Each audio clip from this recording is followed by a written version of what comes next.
Thank you very much, Mark, and good afternoon to you all. It's indeed a great pleasure always to come into the think tanks of the agency where, let's say, the true work leading to opinions or decisions of the agency is happening. So I'm really happy to be here.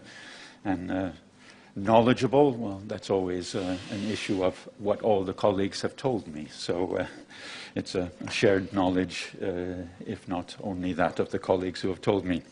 But I'd like to explain a little bit what is the frame of the work that we're going to do in ECHA, and clearly what it is that we would like you to help us doing in terms of fulfilling the desire of the Commission that we prepare an Annex 15 dossier. So I think just to map out and frame the situation, then according to REACH, we as ECHA have no mandate nor any power to decide to do any restriction proposal. That power lays either with the Commission or with the Member States, and in this case it's the Commission who in their wisdom decided that they would like us to do an Annex 15 dossier on microplastics. Clearly the outcome of that Annex 15 dossier does not mean that we're going to be recommending to ban. The task that we're given is to assess whether there is a risk, and if there is a risk, to determine what is the most appropriate risk management measure using the criteria in Annex 15 of REACH. Scientifically validate that through the use of the ECHA committees on risk assessment and socio-economic analysis, and then issue an opinion to the Commission for them to do with our opinion as they feel fit, but within a deadline of, I think it's 3 months. To this, I think it's also good to just mention a couple of the political drivers that is influencing our work. One is the Commission communication on the 10-year report on REACH, which encourages very much cooperation in the area of restrictions between ECHA and Member States and between Member States. And I'm very happy to be able to say that Sweden as a Member State has asked us, and we have with enthusiasm agreed to work with them on this dossier as well. Now, also in terms of framing, even though most of you probably know it, we're a scientific agency, we're an independent agency. What that means is clearly that we try to harvest the facts that we can find. We stuff them into the legal obligations, in this case in Annex 15, which refers to Annex 1, and then we try to come up with a conclusion. So it's gathering science and putting that science into the regulatory framework that we're doing, and the policy on microplastics or anything else is up to the Commission to take care of.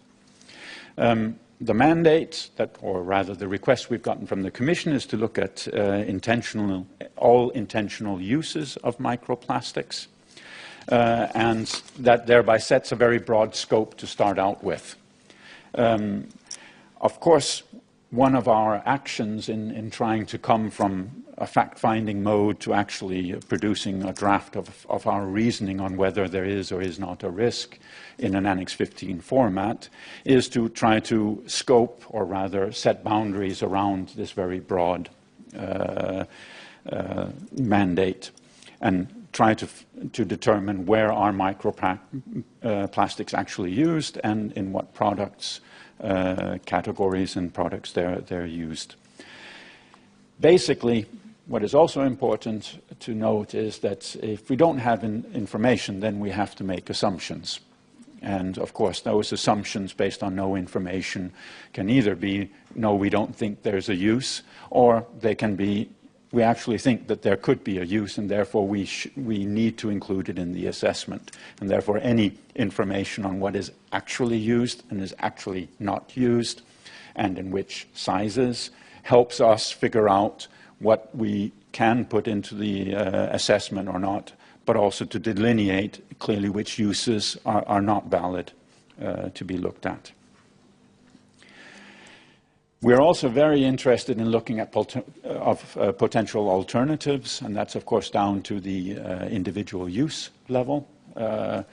It's not an alternative of plastic, nor an alternative of microplastics, nor an alternative of microplastics intentionally added. It's down to every single use. And of course there can be cases where an alternative could exist for many uses, but it's at the granularity of the individual use that we try to do the assessment. Again, without this information, we have to make assumptions.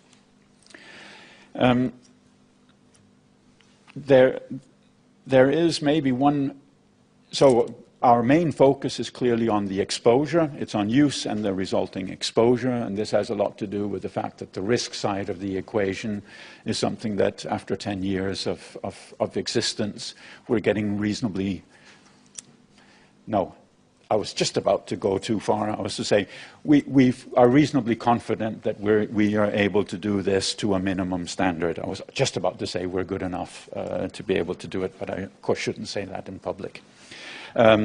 So our focus is really, where are these things used, what are the exposures, and then we can go off and do our risk assessment and the next steps. But before talking about the next steps, it's maybe worth just mentioning that in our call for evidence, there was quite a lot of people who came back and said, please, please, please, don't look at this at all, because intentionally added microplastics is only a minor contribution to the plastics in the oceans issue. And yes, we know that, but that's not why we were asked by the commissions to do this. The Commission asked us to do this because they were thinking that there could be a problem upstream from the oceans from intentionally added microplastics, meaning in fresh waters, in waters around wastewater treatment plants where the microplastics might be emitted. There could be a problem on soils where sludge from wastewater treatment plants is being applied. So our job is not to focus only on whatever minor contribution intentionally added microplastics might be to the total volume of plastic in the ocean. It is actually to see if on the path to the ocean there is a risk that we need to address. That's our focus of our assessment. Finally, I should have said up front, the motivation for the Commission to ask us this comes, of course, in their latest circular economy package that got published as part of their plastic strategy. That this is one of the elements that they're looking at.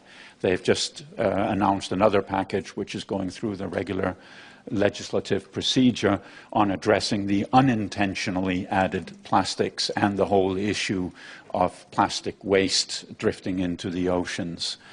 So this is a component of an overall package, and I think that's also important to say. So we're not only after microplastics, we're also after the macroplastics as a union trying to see where there's a necessity to take action. Which action to take, that we're also very interested to hear from you. Clearly, a restriction is not a ban in its definition. I know that some people would like to see it as always a ban, but a restriction according to REACH is any restriction or any condition on the use of a substance, and a ban is one of those conditions, but we would be very interested to hear what other risk management measures, what other conditions that would fulfill the definition of a restriction could be applied. Because in our application of Annex 15, and to determine which risk management measure we would be recommending to the Commission, we have to go in and apply the various criteria in Annex 15 to determine the most appropriate one, and therefore we would assess all feasible risk management measures. And ultimately, it's the risk management measure which is least onus, proportionate to the risk, is effective in dealing with the risk, and is monitorable, that we would choose. But to have the options of the risk management measures on the table would be extremely useful for us. So I think the focus is use data and the resulting exposure data, risk management, what various risk management measures can one foresee to reduce emissions in the various uses, and for the rest, I think we're reasonably okay to charge off and start drafting our Annex 15 dossier. So, thank you very much.